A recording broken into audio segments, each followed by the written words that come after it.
I received the package in the mail yesterday, so we're going to do an unboxing video. But as always, we're going to start with what's in my pocket today. I have my Benchmade bug out, Benchmade 535. This knife's been in my pocket for a while now.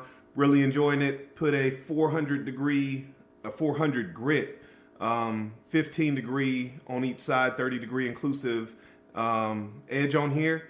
It's been serving me well. I also have in my pocket the Strider SMF hybrid. So on one side it's gunner grip, and on the other side it's just regular flame titanium. This knife I've had for a while. It served me well. It's in PSF 27 steel. Haven't really used it long enough to really give you an opinion on the steel. But those are the knives that are in my pocket. Now let's find out what new items I've picked up. Let's roll the intro.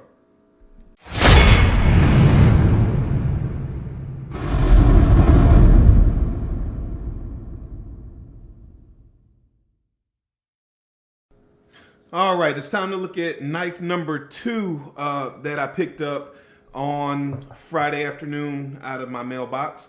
This is the Great Eastern Cutlery number 78 American Jack in smooth white bone. So let's pop the tube. All right, there's nothing else in the tube. Typical wax paper from GEC. Let's fold this up real quick. Set it to the side. All right, you can see here the character in the white bone down towards the bottom. It looks very, very, very nice. I do like that the differences in the coloration throughout the knife. The one thing that I don't like about GEC smooth white bone, and I know there's no way to help it, this polishing compound gets in here and it makes these black specks, but that's a minor complaint. But I really like how you can almost see the pores in the bone, and over time the coloration, it'll pick up yellows and just a very nice creamy color, where some of the bone will continue to stay white. There was a lot of complaints about the hot dog shield, so if you don't like it, there it is. It's a hot dog shield. There were also some concerns about these nail nicks, and could you access the nail nick of the main knife blade? So we'll look at that in a second. Let's look at the centering.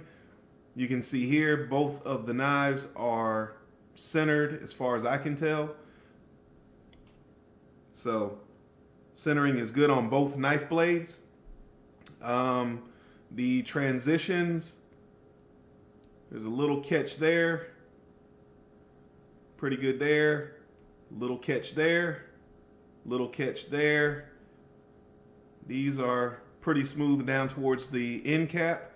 Pull is nice and firm, and you can see here that this pin blade is nice and long. It's, easily spans 3 of my fingers, and again, my hand is 4 inches from this side of my palm to this side of my palm, so that pin blade is pretty substantial. With a little flushing, that's going to be good. I didn't really see any problem accessing this nick here. Works just fine for me. Let's get a closer look at the access point there. Would it be better if this blade, the front blade, the secondary blade, was dropped down some? Possibly, but you can see here I don't necessarily have a super long thumbnail, and I'm able to, without any effort or slipping, I'm able to get in there. Now, this pull doesn't feel as heavy as my 77s, but it still has a nice pull on this main blade. Nice walk and talk. I think it'll loosen up a little bit and walk and talk even a little bit better once I put some oil in here. You can see the spear-shaped blade.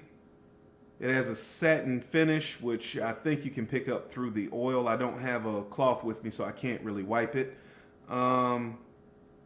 Let's see here, the stamp, Great Eastern Cutlery, Titusville, Pennsylvania. Here we have Cutlery, made in the USA.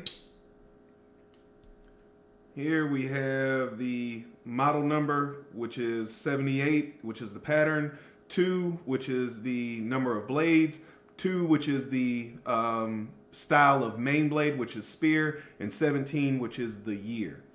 And on this side we have carbon, which some people noted that this is an updated stamp.